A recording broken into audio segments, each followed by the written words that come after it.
UEM Jaipur is a perfect target for prospective students aspiring for good jobs, good education with future-ready skills. নমস্কার, দেখছেন TV9 Bangla. আমি সম্প্রীতি রয়েছে আপনাদের সঙ্গে। আজ শুরুতেই যে খবরের দিকে আমাদের নজর থাকছে। কাল গ্রেফতার, আজ উদয়ন গুহকে আদালতে পেশ। একাধিক তোলাবাজির অভিযোগে গ্রেফতার প্রাক্তন উত্তরবঙ্গ উন্নয়ন মন্ত্রী। গতকাল কলকাতার ফুলবাগানের ফ্ল্যাট থেকে দিনহাটার এই প্রাক্তন বিধায়ককে গ্রেফতার করে কোচবিহার পুলিশ। আমরা ডিটেলস নেব। আমার সহকর্মী সুমন কল্যাণ রয়েছেন আমাদের সঙ্গে। সুমন কল্যাণ, আমরা গতকালই দেখেছি উদয়ন গুহ প্রাক্তন মন্ত্রী, তাকে গ্রেফতার করেছে পুলিশ এবং তারপর তাকে কোচবিহারের পথে নিয়ে যাওয়া হয়েছে। এই মুহূর্তে ডিটেলস কি রয়েছে আর উদয়ন গুহর বিরুদ্ধে ঠিক অভিযোগ কি রয়েছে একবার যদি জানাও আমাদের।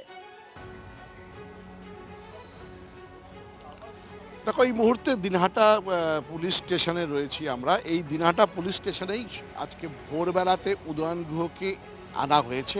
কলকাতাতেই তিনি গতকালকে গ্রেপ্তার হয়েছেন। তার বিরুদ্ধে যে মামলার কারণে তিনি গ্রেপ্তার হয়েছেন সেটা কিন্তু 2016 সালের একটা ঘটনা। যে ঘটনায় আবাস যে যোজনার, প্রধানমন্ত্রী আবাস যোজনার যে ঘর ছিল, সেই ঘরের টাকা তোলার অভিযোগ ছিল।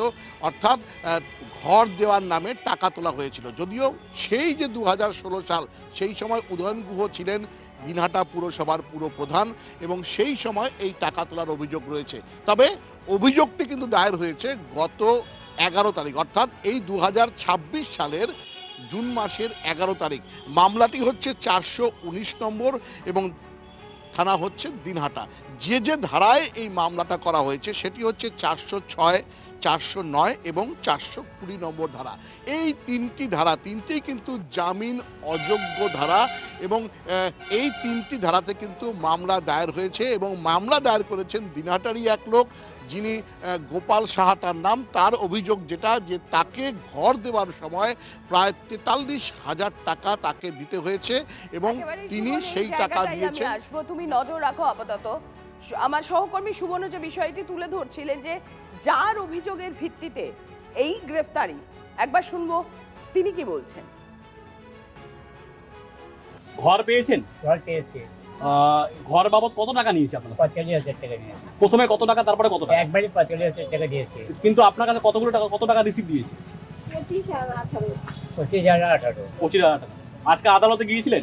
হ্যাঁ, আদালতে জানিয়ে এসছে? অবশ্যই জানাইছি। হ্যাঁ, কি জানালেন? এই তো যা বলার সেই জানাইছি। এইটা আপনি এই ঘরে, মানে এইটার সংসার চলে আপনার?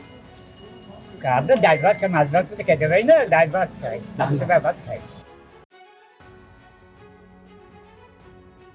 আর গতকাল যখন উদয়ন গুহ প্রাক্তন মন্ত্রী, তৃণমূল জামানার মন্ত্রী, তাকে গ্রেফতার করা হয়, তখন ঠিক তিনি কি বলেছিলেন আর তার স্ত্রী তিনি বা কি বলেন একবার শোনাই আপনাদের। বাবু কি বলবেন? যেভাবে গ্রেফতার করেছে কি বলবেন? কিচ্ছু বলবো না। কি বলবেন? আমি জানি না কেন গ্রেফতার করেছে। কোনো কেস নেই, কিছু নেই, শুধু ধরে নিয়ে যাচ্ছে একটা মানুষকে। অসুস্থ একটা মানুষ, জানেন তো, অসুস্থ মানুষ। সরকারি হসপিটালে পিকু তৈরি করার জন্য টাকা তুলেছিলেন? না, আগে প্রমাণ হোক। 21 সালের সেটাই তো। তাহলে এতদিন কেন হয়নি বলুন? কি বলবো বলুন? কিছু বলার নেই, আমার বলার মতো না, যে অবস্থাও নেই, জানেন তো, কি বলবো বলুন? তখনই অ্যারেস্ট হওয়া হয়েছিল, সমাজ বিরোধীর মতো কথাবার্তা। আর তার তো দুর্নীতির কেস আজ নয়, তার বাবা বেঁচে থাকতে সার কেলেঙ্কারির কেস ছিল, তো সব রকম গুণ ছিল। বাকি যা ঘটেছে সবাই দেখেছে, লোকে কমপ্লেন করেছে, বাকিটা আইন দেখবে। আমি জানি না, আইনে যা হবে তাই হবে। তবে জেনারেলি তো এই নতুন সরকার ভিন্ডিকটিভ ওয়েতে, প্রতিশোধমূলক মনোভাব নিয়ে চলছে, তার মধ্যেই উদয়ন গুহ পড়েছে।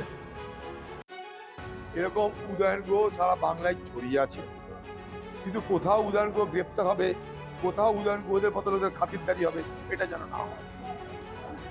আইনের ব্যবস্থা আছে দেশে, আইন কানুন মেনে যেন সবকিছু হয়, আর সেই আইনের চোখে যেন সবাই সমান, সিলেক্টিভ যেন না হয়। যারা আজকে বিজেপিতে যোগদান করছে পশ্চিমবঙ্গে, দিল্লিতে, তাদের মধ্যে কি উদয়ন গুহ কেউ নেই? উদয়ন গুহের বাপরা আছে তাদের মধ্যে। তাদের বিরুদ্ধে ব্যবস্থা নিতে চাইবো আমরা, তাদের বিরুদ্ধে ব্যবস্থা ওখানে দেখতে চাইবো।